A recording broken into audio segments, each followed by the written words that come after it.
El Señor, el poder y la eficacia de la sangre que Él derramó allí en la cruz del Calvario. Gloria al Señor. Quiero entonces con ustedes leer Evangelio según San Mateo, el capítulo 18, y comenzando desde el versículo 5 leemos lo que dice el relato bíblico. San Mateo, capítulo 18 y versículo 5, el Señor está dirigiendo la palabra a un grupo de personas, de oyentes, y le dice: y cualquiera que reciba en mi nombre a un niño como este, llamó a un niño, lo puso en medio y ahora le está diciendo: cualquiera que reciba en mi nombre a un niño como este, a mí me recibe. Y cualquiera que haga tropezar a alguno de estos pequeños que creen en mí, mejor le fuera que se le colgase al cuello una piedra de molino de asno y que se le hundiese en lo profundo del mar. ¡Ay del mundo por los tropiezos! Porque es necesario que vengan tropiezos, pero ¡ay de aquel hombre por quien viene el tropiezo! Por tanto, si tu mano o tu pie te es ocasión de caer, córtalo y échalo de ti. Mejor te es entrar en la vida cojo o manco que teniendo dos manos o dos pies ser echado en el fuego eterno. Y si tu ojo te es ocasión de caer, sácalo y échalo de ti, porque te es mejor entrar con un solo ojo en la vida que teniendo dos ojos ser echado en el infierno de fuego. Mirad que no menospreciéis a uno de estos pequeños, porque os digo que sus ángeles en los cielos ven siempre el rostro de mi Padre que está en los cielos. Amén. Y el relato ciertamente continúa, pero quiero detenerme o quiero que analicemos una palabra que el Señor emplea para de alguna manera mostrar el peligro o la consecuencia de que dice un niño, pero pudiera ser un niño como pudiera ser una persona adulta, se encuentre con alguna influencia que le haga tropezar, que le haga desviarse del camino, que le haga cambiar el rumbo de su andar o el rumbo de su forma de pensar. Cuando comencé a meditar en este pasaje de la palabra del Señor, me encontré con una palabra que pareciera que no tiene que ver con lo que estamos diciendo. Y que esta palabra en los días del Señor tenía un significado que no tiene para nosotros hoy, o al menos no en todo su significado. Esa palabra es escandalón, escandalón. ¿Qué era un escandalón? ¿Era un tropiezo o era una trampa? Para que usted pueda entenderlo mejor, se le llamaba escandalón a una... A ver, vamos a hacer un ejercicio. ¿Cuántos de ustedes en alguna oportunidad pusieron una tramperita para lauchas? A ver. Sí, o sea que somos todos raticidas. Homicida es el que mata a una persona, raticida es el que mata una, o en este caso sería lauchicidas, ¿no? Pero es cierto. Ahora, cuando usted iba a armar la tramperita, usted ponía el cebo, el queso generalmente, un pedacito de queso, lo ponía en el escandalón. Cuando el roedor tocaba allí, ¡trax! Y quedaba atrapado. Es una trampa. Eso es lo que significaba la palabra escándalo. Trampa o tropiezo o todo aquello que podía llegar a desviar a una persona de su forma de pensar o de actuar. Hoy escándalo significa otra cosa. La palabra escándalo procede de aquella palabra original escándalon. Pero en ese tiempo significaba tropiezo, en ese tiempo significaba trampa o piedra que hacía tropezar. Hoy escándalo es otra cosa, es un alboroto, es algo, es una noticia que realmente trae conmoción y la gente, ¡oh, qué tremendo! ¿Cómo puede ser? Y entonces decimos que eso es un escándalo. Pero en los días de la antigüedad, en los días del Señor, los griegos utilizaban esta palabra para referirse ni más ni menos que eso que el Señor estaba diciendo. Cualquiera que haga tropezar a un niño como este. Cualquiera que ponga obstáculos en el camino. Cualquiera que desvíe al niño en su forma de pensar o en su forma de actuar o en su forma de creer. Y el Señor dijo algo que pareciera que no imaginamos en la boca del Señor. Mejor le sería que se ate una piedra de molino en el cuello y se arroje al mar. El Señor estaba siendo bastante drástico, porque la consecuencia de hacer tropezar a una persona o a un niño era realmente digno del peor castigo o de la peor de las situaciones. Escándalo entonces era un obstáculo en el camino. Ahora, el obstáculo generalmente puede ser algo grande, ¿verdad? Usted va caminando y se encuentra con algo que no lo deja pasar, que le dificulta, que tiene que tomar un atajo, que tiene que dar la vuelta, que tiene que tratar de superar ese obstáculo. Pero también puede ser un elemento pequeño, como estábamos diciendo, una piedra, una elevación, algún desnivel en el camino, y entonces me hace tropezar y me hace tener alguna consecuencia como resultado. Ahora, Jesús usó la expresión piedra de tropiezo. Y él dijo que muchos judíos, muchos del pueblo de Israel, iban a encontrar en la persona del Señor un tropiezo.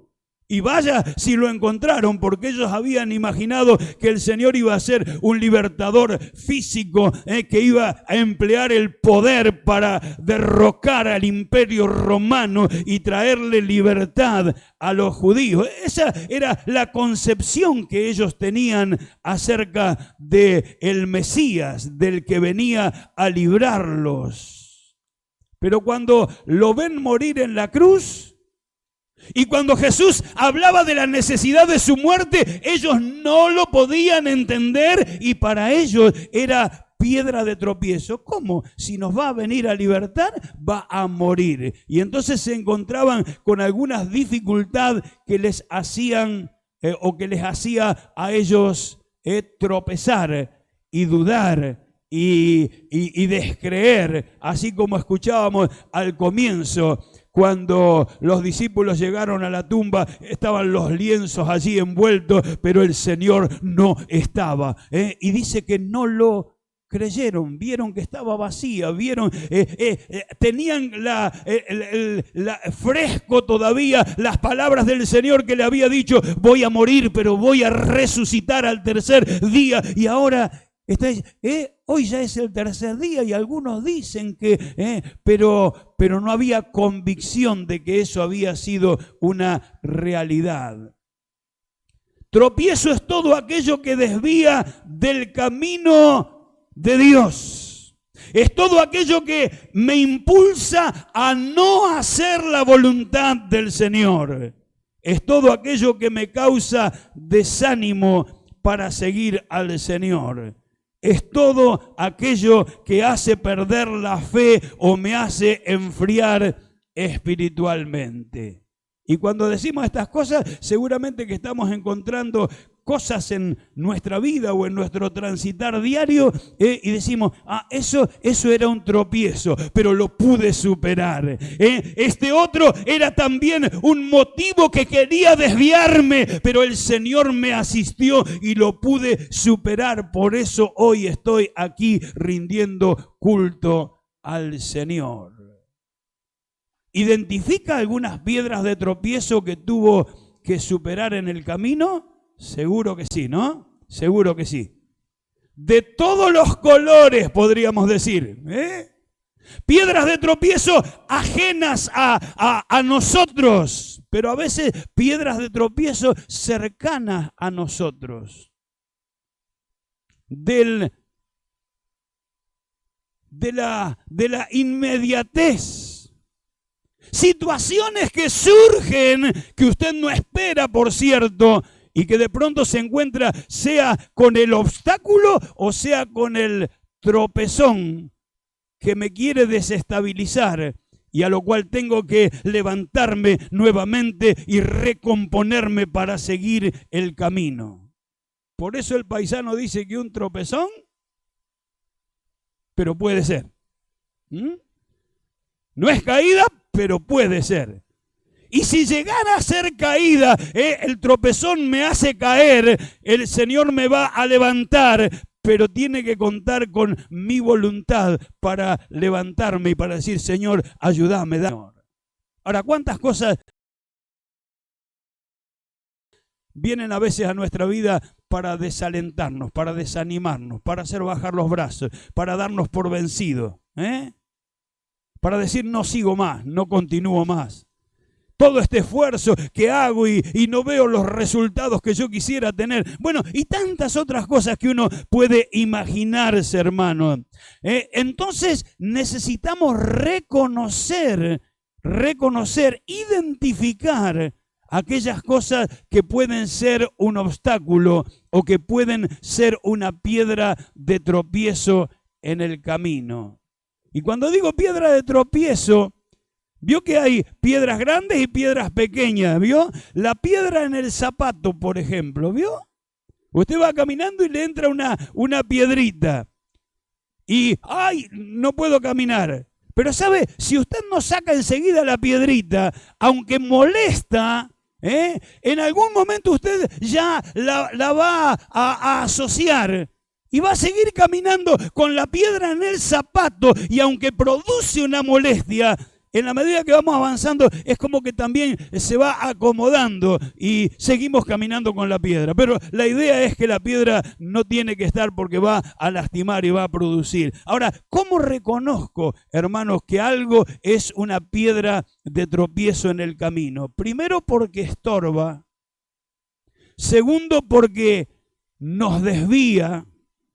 No nos deja caminar derecho, nos demora o nos aleja.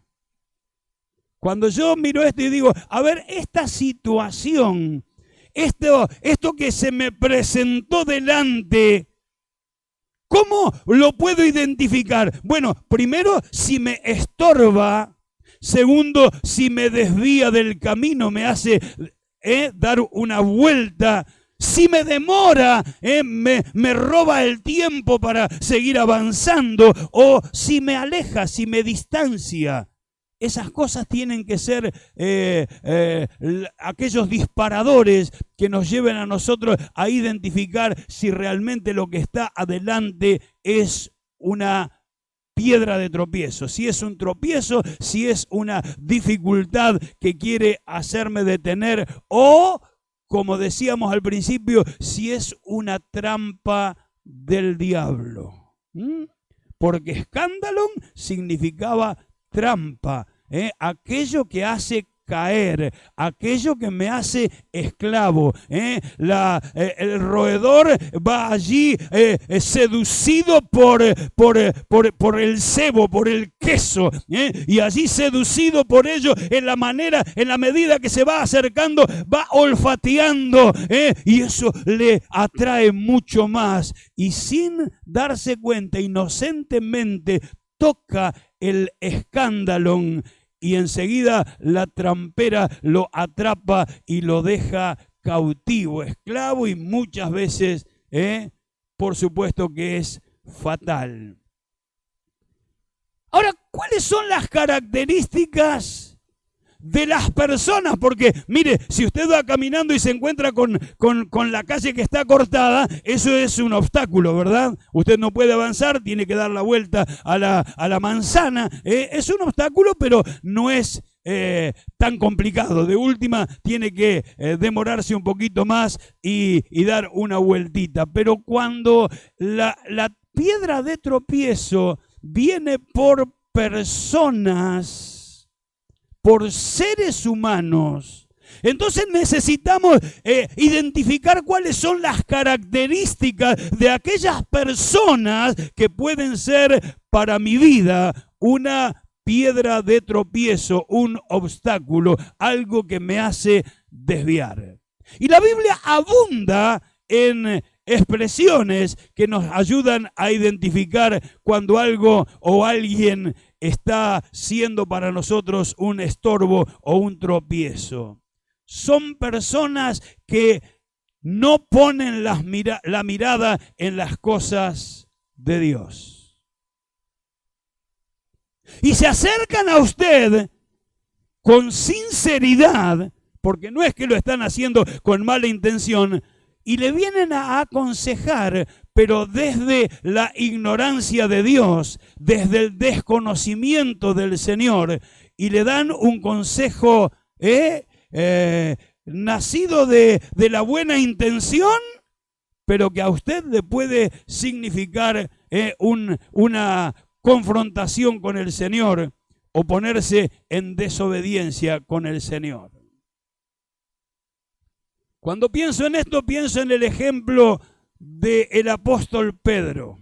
Jesús está hablando de la necesidad de la cruz y de la necesidad de morir y de que Él vino para dar su vida. Y entonces cuando el Señor les habla de la inminencia del arresto que iban a hacerle allí en el huerto, Pedro, sincero, no estaba fabricando sentimientos. Le dice: Señor, nunca tal cosa te acontezca. ¿Se acuerda? Señor, que no te vaya a pasar eso. Y Jesús le contesta drásticamente y le dice: apártate de mí, Satanás, porque no pones la mirada en las cosas de Dios. ¡Wow! ¡Qué fuerte la palabra! ¿Pero qué quería Pedro? Pedro no quería que Jesús sufriera, porque no había entendido el mensaje que el Señor le había dado.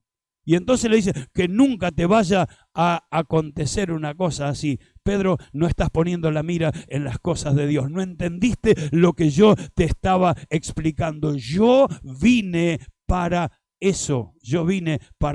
Me sos tropiezo, Pedro, me sos tropiezo. Es decir que un consejo bien intencionado, pero fuera de la voluntad o del conocimiento del Señor, puede significar un tropiezo para mi vida, o si soy yo el que lo hago, puede significar tropiezo para otra persona. ¿Verdad que sí? ¡Ay del mundo por los tropiezos! Y el Señor dijo: porque es necesario, ¡ay Señor! Es necesario que vengan tropiezos. ¿Necesario, Señor? ¿Por qué, Señor, tengo que andar atento, mirando el camino? Porque puede haber trampas en el camino, porque puede haber tropiezos en el camino, porque puede haber piedras en el camino que pueden significarme un daño o una demora o un desvío, o el apartarme de las cosas del Señor. Y entonces debemos tomar en cuenta estas cosas. Todo consejo que nos aparta de la voluntad del Señor no viene de Dios. Anda, hacelo igual, mirá, no pasa nada. Si no viene de Dios, hermano, entonces no es de Dios. Es un tropiezo, nos está intentando, es una intención de desviarnos del camino o del compromiso que hemos tomado nosotros con el Señor. Amén. La Biblia dice que las personas que son tropiezos son aquellos que ni entran ni dejan entrar. Jesús se refirió así a los fariseos y le decía: escribas y fariseos, ni entráis vosotros ni dejáis entrar a los que están entrando. Porque con su religión, con su concepción que ellos tenían, dice, recorren cielo y tierra para hacer un prosélito y después lo hacen más hijo del diablo que otra cosa. ¿Por qué? Porque no estaban llevándole el evangelio que cambia, que transforma, sino una religión, una doctrina, una filosofía que solamente estaba basada en lo que ellos transmitían, pero no en una realidad bíblica como debiera ser. Ni hacen, ni dejan hacer. Tal vez usted se encontró con personas así. Hasta súper religiosas y que le dicen lo que ellos creen, ¿vio? Pero usted ve, no se congrega, no busca a Dios, su vocabulario tampoco de alguna manera refleja su cercanía con el Señor, pero ellos le vienen a sugerir a usted lo que usted debiera hacer o lo que no debiera hacer. ¿Qué haces metido en la iglesia todos los domingos? ¿Por qué no disfrutás? Mirá, tomate un tiempo, andate qué sé yo, a una isla, no sé, pero sugerencias que atentan contra la vida espiritual, nuestra vida espiritual. Y le sugieren algo, ellos no entran, ellos no tienen comunión con Dios, pero están queriendo arrastrarle a usted a ir a una situación semejante. Jesús dijo, no os dejéis, más bien dicho, allí en la carta a los Hebreos el apóstol escribe y dice, no os dejéis llevar de doctrinas diversas y extrañas. En un tiempo donde hay tantas doctrinas dando vueltas por allí, donde hay tantas filosofías que se publican disfrazadas de conceptos evangélicos, pero que realmente no tienen nada de la Biblia y que de alguna manera desvían el pensamiento de las personas. Iba a decir algo, pero por respeto a la grabación no lo voy a decir, no lo voy a decir. Pero hay situaciones, y estoy recordando justamente una de ellas, que es la que no voy a decir, en donde realmente, hermanos, uno tiene que tomar una medida, una decisión.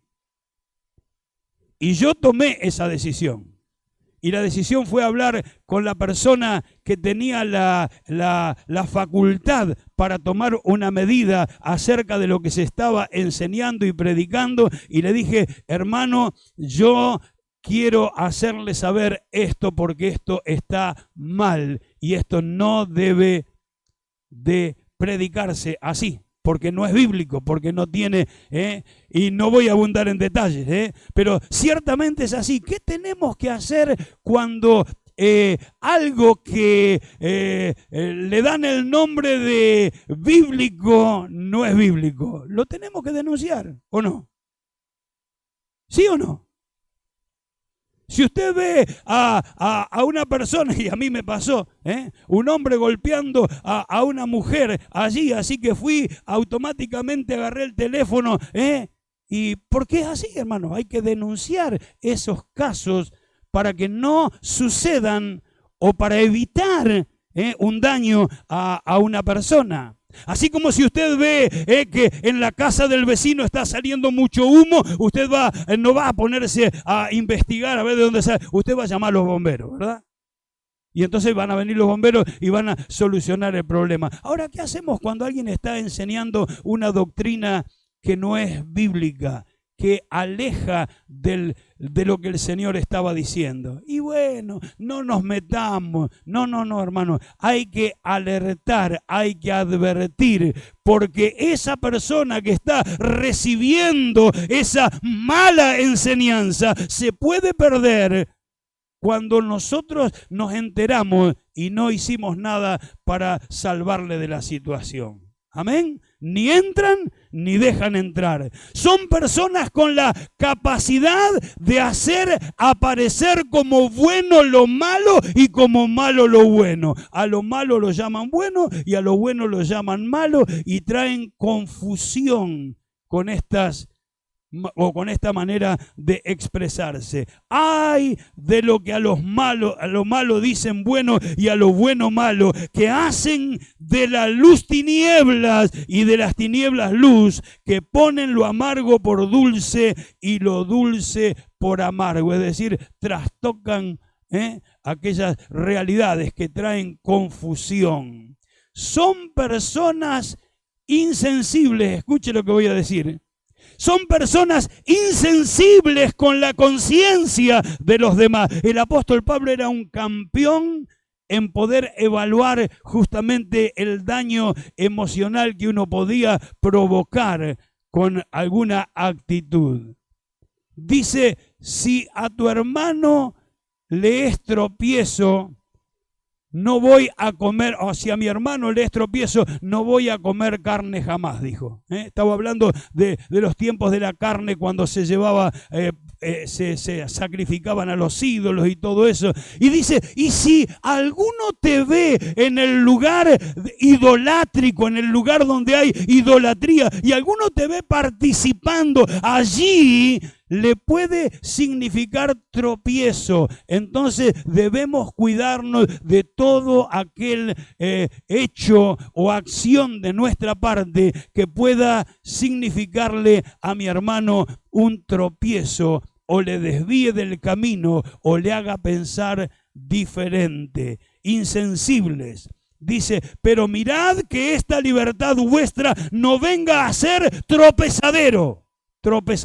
Tropezar, que no venga a ser tropezadero para los débiles. Ni seáis tropiezos a judíos, ni a gentiles, ni a la iglesia de Dios. Ni a los judíos, ni a los gentiles, ni a la iglesia de Dios. Vio que a veces cuando uno escucha algunas predicaciones, yo me acuerdo una vez, estábamos con mi esposa, estábamos haciendo tiempo para un viaje que estábamos por emprender, y allí en la plaza de la terminal de colectivos había un grupo predicando, y nos acercamos. Claro, uno escucha predicar y por supuesto uno se identifica, se acerca, pero ¿sabe una cosa?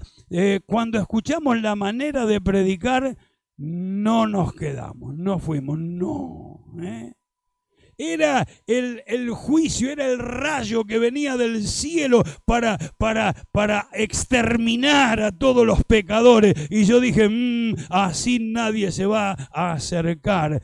Tengo que hablarle del amor del Señor, que perdona mi pecado y me reconcilia con el cielo, ¿vio? Pero a veces pasan estas cosas, hermanos, y esto es lo que tenemos que evitar en nuestra vida. No ser de tropiezo al que cree de una manera porque desde chico aprendió, desde chico le enseñaron, y yo tengo que pedirle al Señor la estrategia para llegar con el Evangelio y que la palabra lo convenza y no mi esfuerzo por cambiarle y por transformarle. ¿Verdad que sí? Porque ninguno de nosotros estaríamos acá si un día nos hubieran querido obligar, ¿vio?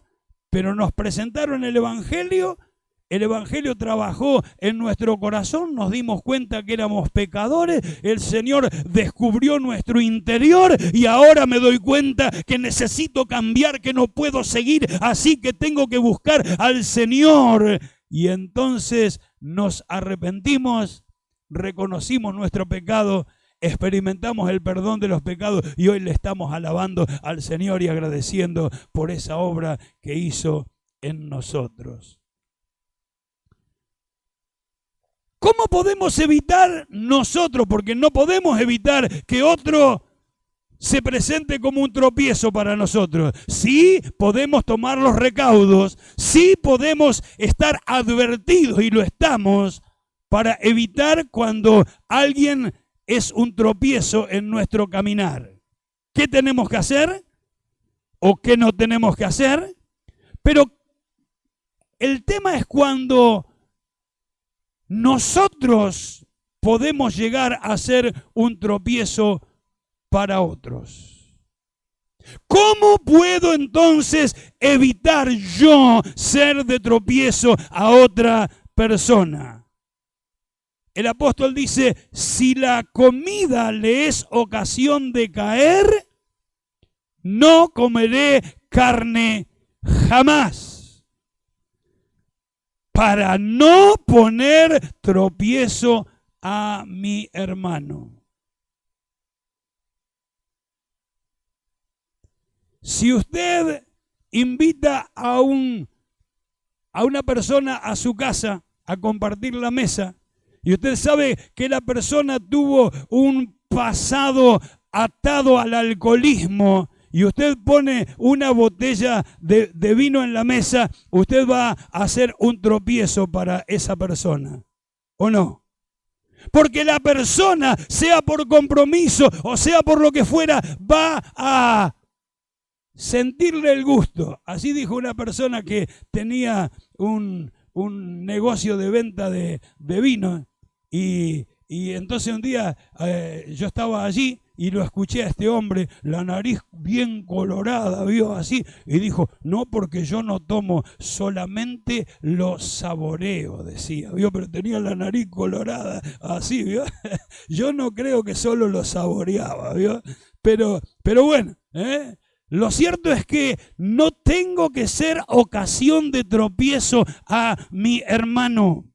No tengo que ser motivo para que mi hermano se vea tentado o se vea allí de alguna manera expuesto a desviar del camino, a abandonar el camino que ha comenzado, un camino nuevo, lejos del pecado y lejos de los vicios y lejos de todas aquellas cosas que afectan nuestra relación con Dios. Y termino con este pasaje, Romanos capítulo 16, versículos 17 y 18, que de alguna manera nos da un consejo sabio, como toda la palabra del Señor.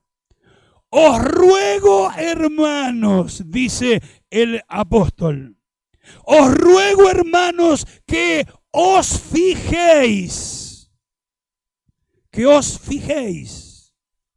en los que causan divisiones y tropiezos en contra de la doctrina, la enseñanza que habéis aprendido, y que os apartéis de ellos, porque tales personas no sirven a nuestro Señor Jesucristo, sino a sus propios vientres, y con suaves palabras y lisonjas engañan a los corazones ingenuos.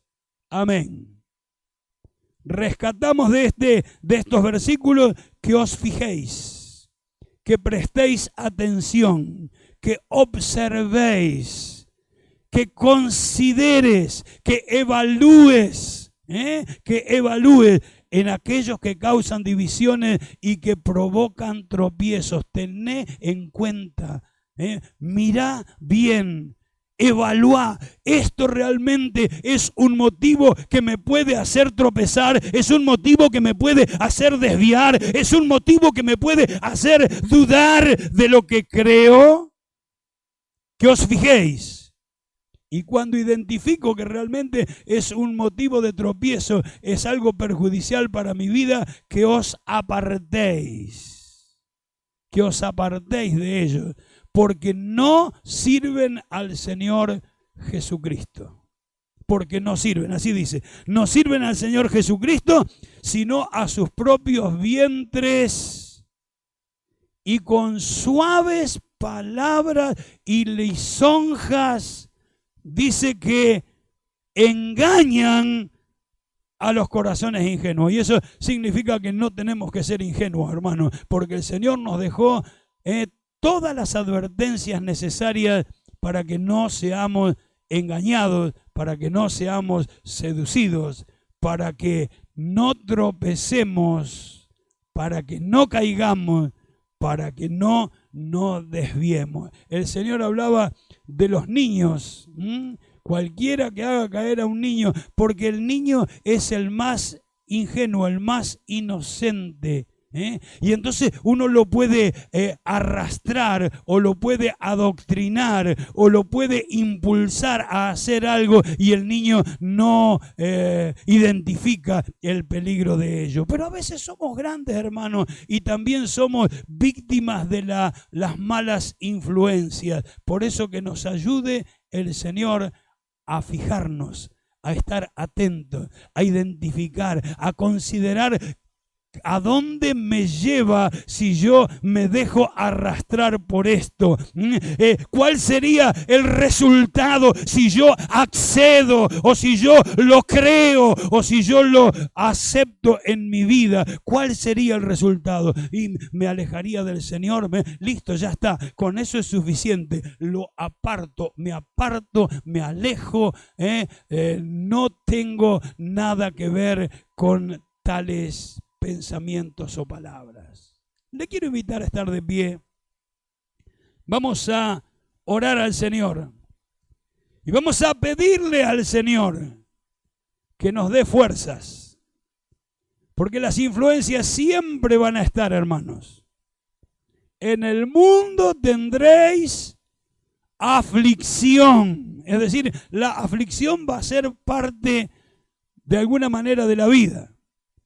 Pero confiad, yo he vencido al mundo. El mundo fue vencido por el Señor, y si Él venció y Él está con nosotros, entonces nosotros también podremos vencer malas influencias y todas aquellas cosas que nos quieran desviar o hacer caer o apartar de la voluntad del Señor. Querido Padre Celestial, venimos a ti en esta mañana, Señor. Tu palabra, Señor, es tan clara. Señor, tu palabra